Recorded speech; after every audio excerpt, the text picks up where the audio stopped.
Мы продолжаем освещать самые заметные события. В студии Надежда Саханская. Здравствуйте. Коротко о темах к этому часу. Фрагмент ракеты-носителя вывезли с места падения в Вилюйском районе. Далее предстоит вывести торовый бак длиной в 15 метров. В Усть-Алданском районе строят новую котельную, а вот в Алекминске 3 объекта отопления находятся в плачевном состоянии. Расскажем о подготовке к отопительному сезону. Стать дипломатом с юных лет. Уникальная международная смена собрала 150 детей из России и ближнего зарубежья. Спасатели в Вилюйском районе успешно вывезли из тайги фрагмент ракеты-носителя «Союз-2-1Б», упавший после запуска 25 июля. Предварительно экологи провели замеры радиационного фона, которые показали соответствие норме. Фрагмент был распилен для удобства транспортировки и доставлен в Вилюйск в специальном контейнере. В ближайшие дни специалисты подготовят к вывозу торовый бак ракеты длиной в 15 метров. Все фрагменты доставят на космодром «Восточный». Напомню, части ракеты-носителя упали в 2 районах Якутии – Алданском и Вилюйском. В Якутии продолжается сбор и доставка гуманитарных посылок, транспорта и техники для передачи бойцам СВО. На прошлой неделе направили снегоболтоходы «Сокол», электроэндуры «Тимир-Ад», автомобильные «Рэбы Ворон». Вся техника разрабатывается якутскими производителями. Также для работы разведки были направлены БПЛА. Опорными пунктами ведется работа по сбору отзывов на поставленную технику и оборудование от военнослужащих СВО для определения возможностей по улучшению или калибровке. В целом, с начала 2025 года транспортными компаниями по перевозке гуманитарных грузов было выполнено порядка 33 рейсов, перевезено более 110 единиц транспортных средств. Мероприятия по дополнительному обеспечению участников специальной военной операции снаряжением и оснащением у нас продолжаются. До начала отопительного сезона осталось чуть более месяца. Тем не менее, на 3 котельных в Алекминске тишина. Жители пригорода начали бить тревогу. На объекте не только нет работ, сам объект в плачевном состоянии. При этом жители не получают информацию о состоянии дел, что добавляет напряжения. Это совещание не стояло в плане. Далеко не всегда готовность к отопительному сезону в районах проверяет министр ЖКХ и энергетики республики. Алекминский район у нас на особом контроле. Есть котельная, которая на текущий момент, можно сказать, что слабо подготовлена к прохождению отопительного периода. Связано это с тем, что собственники котельных не выполняют свои обязательства в части подготовки к зиме. До этого дня 3 котельные Алекминска висели в воздухе. Жители, которые зависят от тепла одной из них в поселке Нефтебаза, не выдержали неизвестности. Они же еще и отказались от нас, Эскалидер. То есть они сначала были у нас Эскалидер, потом они передали дочерний, онлайн, Артиклайн. И в итоге мы в мае узнаем, что они вообще не хотят нас отоплять. То есть у нас есть детский сад, реабилитационный центр. В детском саду у нас ночной детский садик. Очень просим, конечно же, главу Якутии, чтобы обратил внимание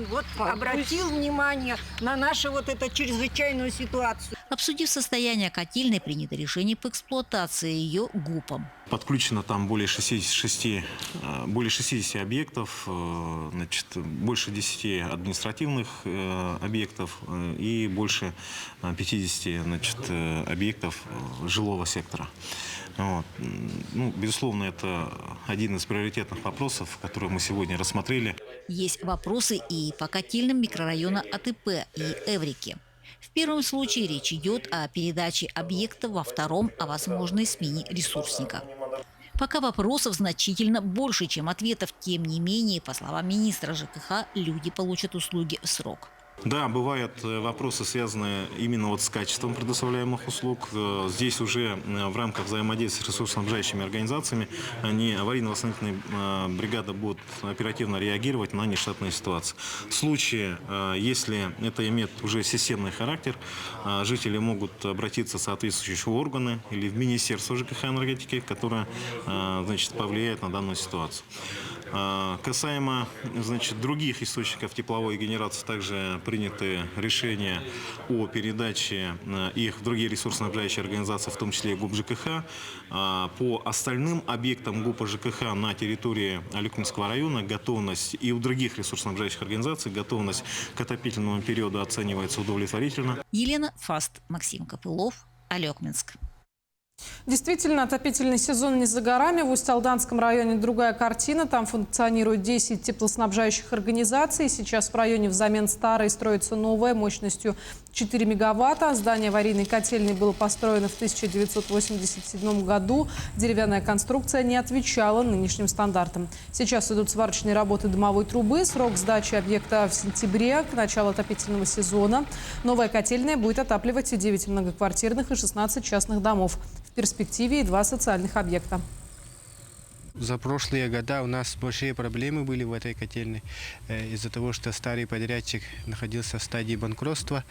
Сейчас вот новый подрядчик взял котельную в аварийном состоянии и спустя второй год эксплуатации уже вот принялся строить новую котельную, чтобы увеличить надежность теплоснабжения в нашем районе. Эта котельная находится в центре села Барагонцы.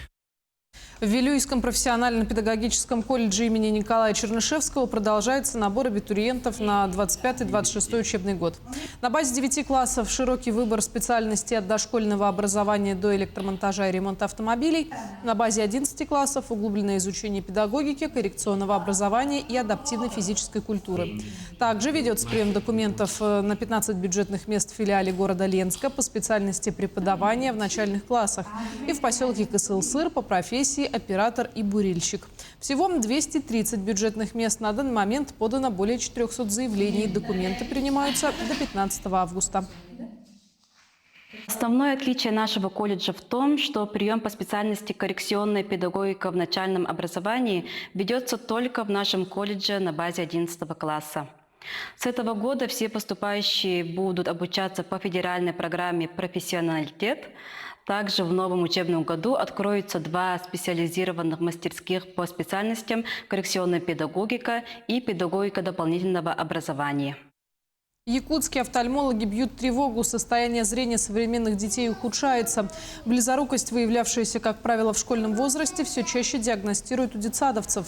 Причина негативной динамики – чрезмерное использование гаджетов, малоподвижный образ жизни и нехватка солнечного света. Сильно по состоянию зрения подрастающего поколения ударил и ковид, отмечают якутские врачи. Понять, что глазная болезнь прогрессирует, можно по косвенным признакам. Наблюдая за ребенком, надо обратить внимание за его правильную осанку, на его, чтобы не было низко склоненной головы, чтобы он не приближал близко предметы к глазам. Да? Когда он смотрит телевизор, чтобы он не смотрел из-под лобья или боком, или как-то вот запрокинув голову. Иногда так проявляется астигматизм, то есть ребенок находит такое положение головы, когда ему лучше видно. Очень вредна привычка щурить глаза. В Якутии стартовала уникальная международная смена «Дипломаты будущего». В Центре отдыха и оздоровления детей «Сосновый Бор» 150 ребят из России, Беларуси и Узбекистана осваивают искусство дипломатии через игры, технологии и культуру. Участники моделируют заседания ООН, изучают историю Великой Победы, пробуют себя в инженерном деле и посещают музеи Якутска. Организаторы программы помогают школьникам раскрыть таланты в международных отношениях. Смена объединила юных лидеров от Башкортостана до Дальнего Востока. Год от года увеличивается количество тех школьников, которые интересуются вопросами международных отношений, истории, дипломатии. Но здесь речь идет не только об этом. Мы же их приучаем любить Родину, уметь служить отчизне, понимать национальные интересы своей страны. Поэтому результаты абсолютно практически. В сквере Карла Маркса прошел межнациональный проект «Якутск. Город дружбы и добра», приуроченный к Международному дню дружбы. На сцене выступили 10 музыкальных коллективов с песнями и танцами. На литературном микрофоне выступили артисты, которые прочли стихотворения, подходящие к тематике праздника. Под конец всей программы подвижные игры, увлекательные мастер-классы добавили событию ярких красок.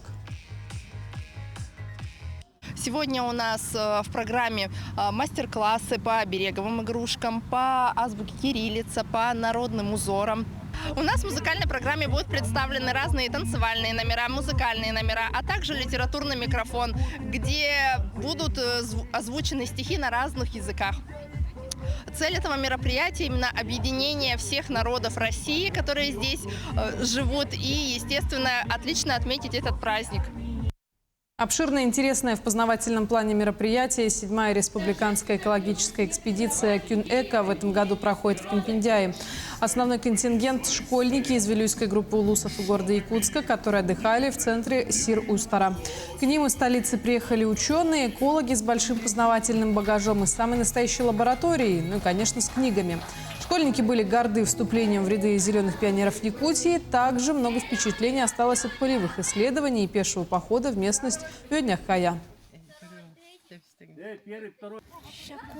С ребятишками мы с 26 числа здесь посмотрели уже реку Кимпендяй, минеральные воды, минеральные озера Махсагалох, померили температуру, померили, отобрали пробу, глубину замерили с ними.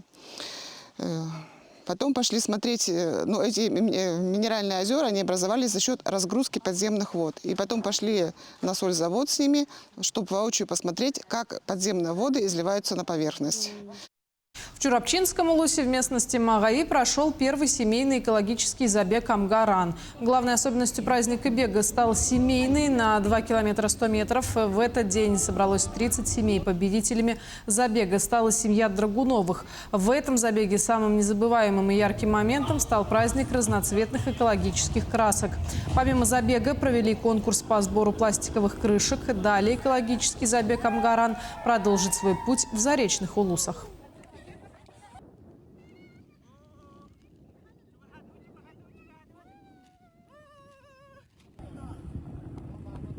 22 апреля этого года был открыт экологический центр в Чурапчинском улусе, главная задача которого – экологическое просвещение населения. С Амгинского улуса к нам пришло предложение провести очень хороший экологический пробег, марафон, цель, задача которого именно обратить внимание к воспитанию бережного отношения к нашей реке Амга. К этому часу это вся актуальная информация. Мы следим за развитием событий. До встречи в итоговом выпуске новостей.